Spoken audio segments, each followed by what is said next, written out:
गेली 5 वर्ष भूतपूर्व असा जो राजकीय संघर्ष महाराष्ट्रानं पाहिला, 40 वर्षाचं राजकारण ज्या 5 वर्षांना आपल्याला दाखवलं, तो अभूतपूर्व राजकारणाचा पट, सत्तेचा पट नेमकं महाराष्ट्राच्या समोर काय वाढून ठेवलंय हे आज उलगडून दाखवणार आहे। पोस्टल बॅलेटच्या मतमोजणीला सुरुवात झाली आणि निकाल तुम्ही स्क्रीनवर कसा बघू शकाल, तर तुमच्या समोरची जी स्क्रीन आहे त्याच्या एका बाजूला महाराष्ट्रातल्या बिग फाईट्स आहेत, तिथे कोण पुढे जाणार, कुणाची येणार आघाडी, कुणाची होणार पिछाडी, याचे अपडेट्स तुम्हाला मिळतील। तर स्क्रीनच्या दुसऱ्या बाजूला भाजप, शिवसेना, राष्ट्रवादी, मनसे, काँग्रेस, शिवसेना उद्धव बाळासाहेब ठाकरे, राष्ट्रवादी शरदचंद्र पवार पक्ष आणि इतर यांचे आकडे तुम्हाला पाहायला मिळणार आहेत। राज्याच्या इतिहासात असं पहिल्यांदा होत आहे, 2 शिवसेना 2 राष्ट्रवादी निवडणूक लढवत आहेत, त्यामुळे पक्ष वाढलेत, ऑप्शन्स वाढलेत, मतविभागणी यामुळे होते का याची चर्चा रंगली। तर स्क्रीनच्या सगळ्यात तळाला तुम्हाला जी टॅली दिसते किंवा जी पट्टी दिसते त्याच्यावरती महाराष्ट्राचे आकडे, महायुतीचे आकडे, महाविकास आघाडीचे आकडे आणि ओव्हरऑल 288 मतदारसंघात काय होणार आहे हे तुम्ही पाहू शकाल।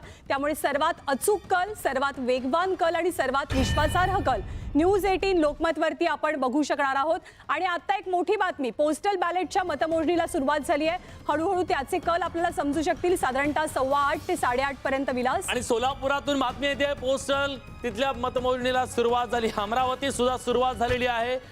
288 विधानसभा मतदारसंघातल्या त्या प्रत्येक मतमोजणी केंद्रावर न्यूज 18 लोकमतचा प्रतिनिधी तिथं उपस्थित आहे आणि तो आमच्या रथशी म्हणजे आमच्या यंत्रणेशी तो जोडला गेलेला आहे।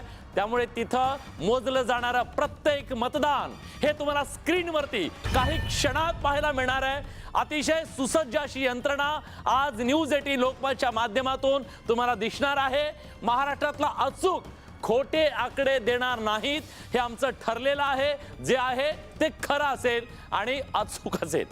अगदी बरोबर आहे। आणि पोस्टल मतदान कोण करतं, तर जे निवडणूक प्रक्रियेमध्ये इन्व्हॉल्व झालेले अधिकारी असतात, सरकारी कर्मचारी असतात, काही विशिष्ट मंडळी आहेत की ज्यांना पोस्टल बॅलेटची सुविधा ECI इलेक्शन कमिशन ऑफ इंडियानं उपलब्ध करून दिलेली असते आणि त्यांचं मतदान सगळ्यात आधी मोजलं जातं। सोलापूर असो, अमरावती असो, पुणे असो, मुंबई असो, जालना असो, ओव्हरऑल महाराष्ट्रामध्ये पोस्टल बॅलेटच्या मतमोजणीला आता सुरुवात झालेली आहे।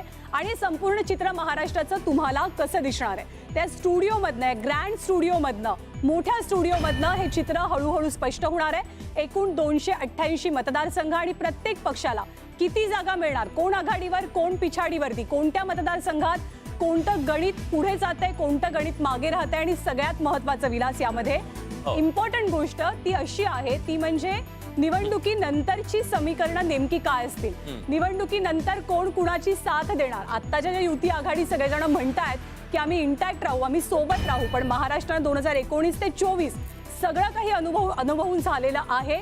त्यामुळे महाराष्ट्रासाठी, राजकारणासाठी निश्चित असं काही नाही राहिलंय।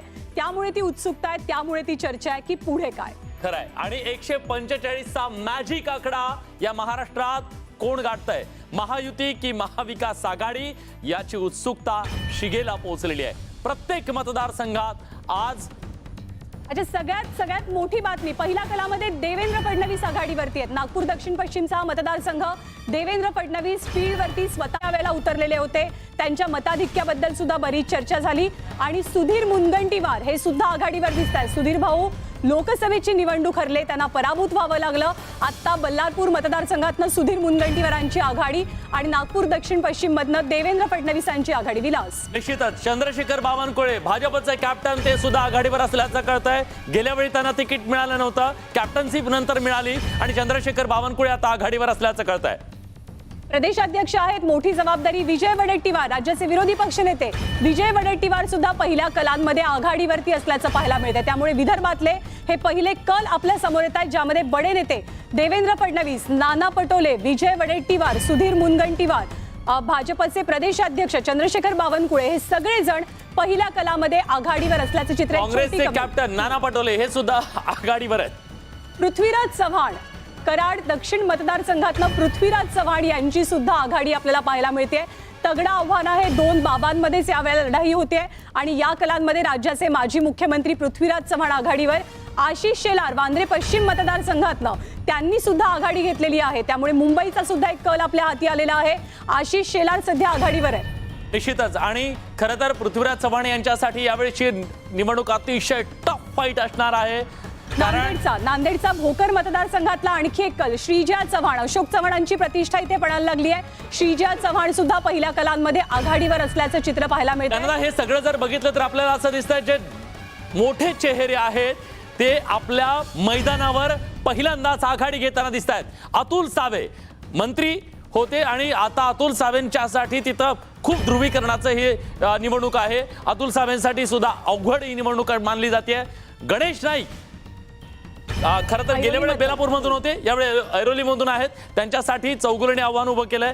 गणेश नाईक आता आघाडीवरती दिसत आहेत, पण ही फाईट शेवटच्या क्षणापर्यंत सांगू शकणार नाही गणेश नाईक कसे किती मतांनी जिंकून येऊ शकतात. अगदी बरोबर आहे. राज्यातले असे बरेच मतदारसंघ, त्याची एक छोटी झलक आपण लोकसभेला बघितली कीर्तिकरांच्या मतदारसंघात, की अवघ्या 45-48 मतांनी त्यांचा पराभव झाला. शेवटच्या क्षणापर्यंत मतमोजणी सुरू होती.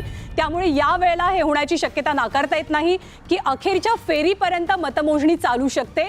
त्यामुळे संध्याकाळ कदाचित उजाडेल. बऱ्याचशा मतदारसंघातलं चित्र स्पष्ट होण्यासाठी हे एक प्रकारचं महायुद्ध आहे, रणसंग्राम आहे. निवडणुकीचा रणसंग्राम आहे, निवडणुकीचा महासंग्राम आहे.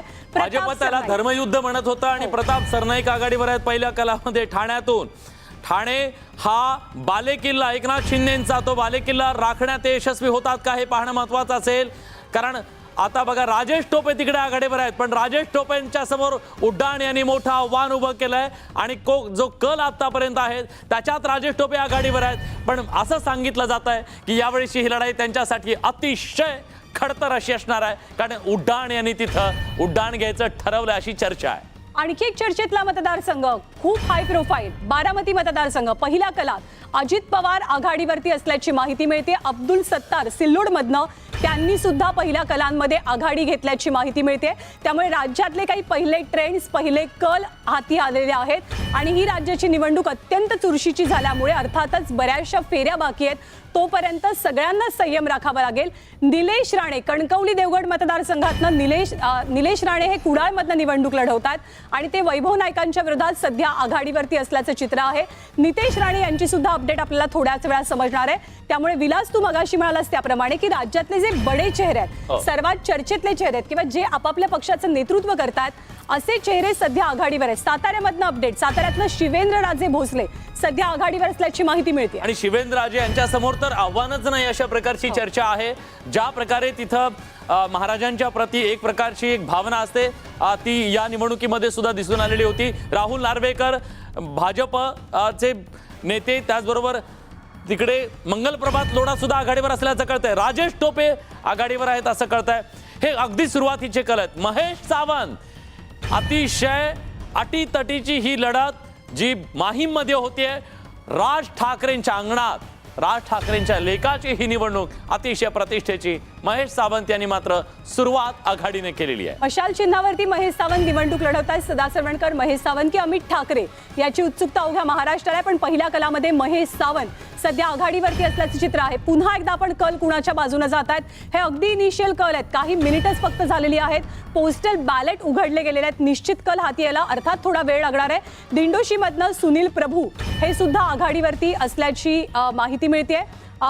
जे राज्यातले अत्यंत चर्चेतले मतदारसंघ आहेत त्यांची आकडेवारी किंवा त्यांचा कल सध्या आपल्या समोर येते. देवेंद्र फडणवीस असोत, प्रताप सरनाईक असोत, त्याचबरोबर चंद्रशेखर बावनकुळे असोत, आणखी भाजपची बडी मंडळी, बडे चेहरे. साताऱ्यामधनं शिवेंद्रराजे भोसले आघाडीवर असल्याचं चित्र आहे. आपण मगाशी जालन्यातनं घनसावंगीमधनं सांगितलं की राजेश टोपे आघाडीवरती आहेत. भोकर मतदारसंघातनं श्रीजया चव्हाण यांनी पहिल्या कलांमध्ये आघाडी घेतल्याचं चित्र आहे. जामनेरमधनं गिरीश महाजन हे सुद्धा आघाडीवरती आहेत. त्यामुळे हळूहळू राज्यातले काही कल आपल्या समोर येतात.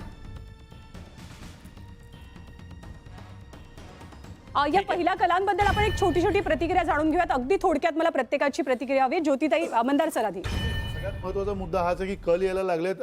उत्सुकता शिगेला पोहोचलेली आणि नेमकं काय होणार आहे, कारण इतके एक्झिट पोल बघून झालेत की आता हे 0-0 वगैरे बघून आता एक्झिट पोल येतील असं वाटतंय. ज्योतिताई, खरं तर आताचे जे कल आलेले आहेत ते सगळे पोस्टल मतदानाचे कल आहेत आणि त्याच्यामुळे मला वाटतं की त्याच्यावरून अगदीच काही अंदाज आपल्याला बांधता येणार नाही.